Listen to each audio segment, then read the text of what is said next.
Semua agama itu semuanya mengajarkan kebaikan. Jadi apa harus kita berbeda dengan itu?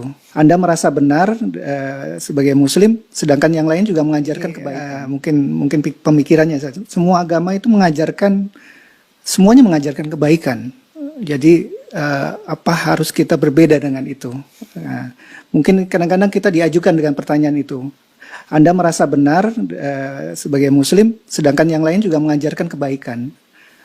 Gimana kita mensikapi? Baik, gini Mas, konsepsi agama itu kan bisa diuji dalam 3 aspek. Ya. Satu aspek ketuhanan, teologinya. Yang kedua aspek ibadah, tata cara dia ibadah. Yang ketiga muamalah, yang mengatur pedoman dalam berinteraksi secara sosial. Ya kan? Oke, boleh jadi di aspek yang ketiga, semua menunjuk kepada yang benar. Mengajarkan interaksi yang benar dengan sesama. Silahkan Anda cek ya. Pasti semua agama mengatakan harus jujur, nggak boleh mencuri, kan? Nggak boleh berzina dan sebagainya. Jadi kalau ada yang membolehkan berzina, menipu dan sebagainya, dipertanyakan konsepsi keagamaannya. Di aspek yang ketiga ini, secara hukum sosial, semua bisa sepakat. Tapi dikatakan agama harus memenuhi unsur 2 lagi. Konsepsi ibadahnya bagaimana? Di agama pasti ada ibadah, karena ibadah itu konsekuensi dari keadaan seorang hamba yang menuhankan sosok Tuhan. Pembuktian dari sifat menuhankan itu adalah ibadah. Harus menyembah Tuhannya. Bagaimana konsepsinya? Caranya bagaimana dia beribadah? Diatur tidak? Cara dia ibadah seperti apa? Ditunaikan kapan? Bagaimana teknisnya? Apa maknanya? Apa hikmahnya? Apa implementasi ibadah itu bagi kehidupan? Di titik ini pasti akan ada perbedaan.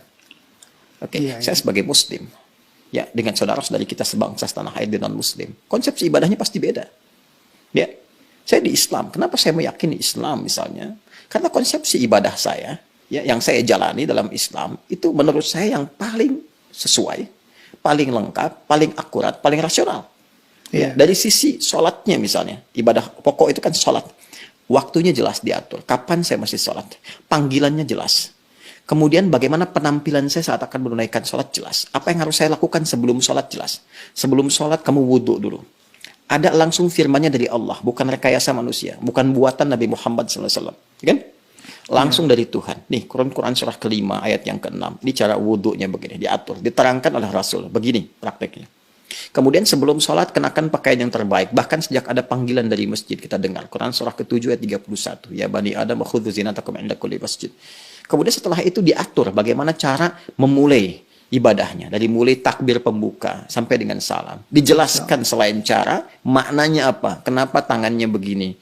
Kenapa bacaannya ini. Artinya apa. Hikmahnya apa. Lalu kaitan dengan implementasi kehidupannya bagaimana. Apa dampak sholat kepada kehidupan. Turun banyak ayat. Inna salata tanha anil fahsya'i wal munkar. Quran surah ke-29 ayat ke-45. Nanti sholat ada kaitan dengan ketenangan hati. Sholat kunci kebahagiaan, kesuksesan. Dan dibuktikan oleh jejak sejarah. Orang-orang dulu ketika dia sholatnya benar, terjadi itu semua. Nah ini yang menjadikan kita yakin sebagai Muslim memeluk Islam.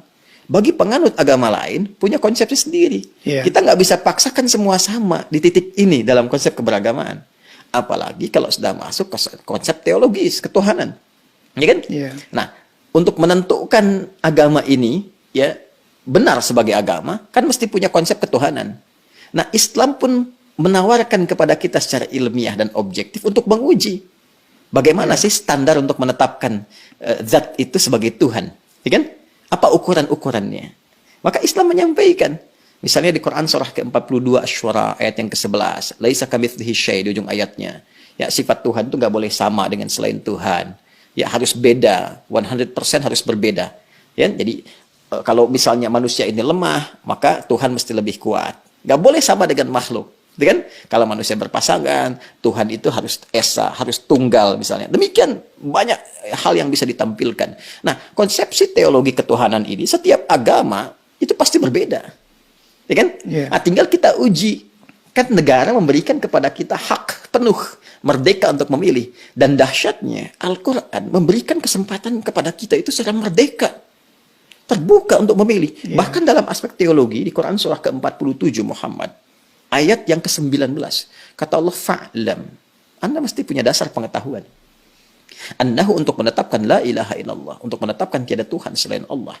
Jadi untuk menetapkan konsep ilahiyat, teologis, ketuhanan, yang meyakinkan kepada kita, oh ini Tuhan saya Allah. Ya kalau ditanya kenapa Anda nggak pilih Tuhan yang lain, kata Allah, Anda jangan sekedar bersyahadat misalnya, mengatakan asyhadu an la ilaha illallah. Itu syarat pertama menjadi muslim, syahadat. Tapi kalau Anda ingin kuat, ya dengan syahadat itu, dengan keyakinan teologi Anda itu, menuhankan Allah. Ini ilmunya loh. Makanya di Islam ada akidah, ilmu tauhid, fikul akbar. Nah, jadi boleh jadi semua agama itu punya konsepsi yang sama dalam aspek muamalat, interaksi sosial yang membawa norma-norma kehidupan dalam ragam interaksi sosial.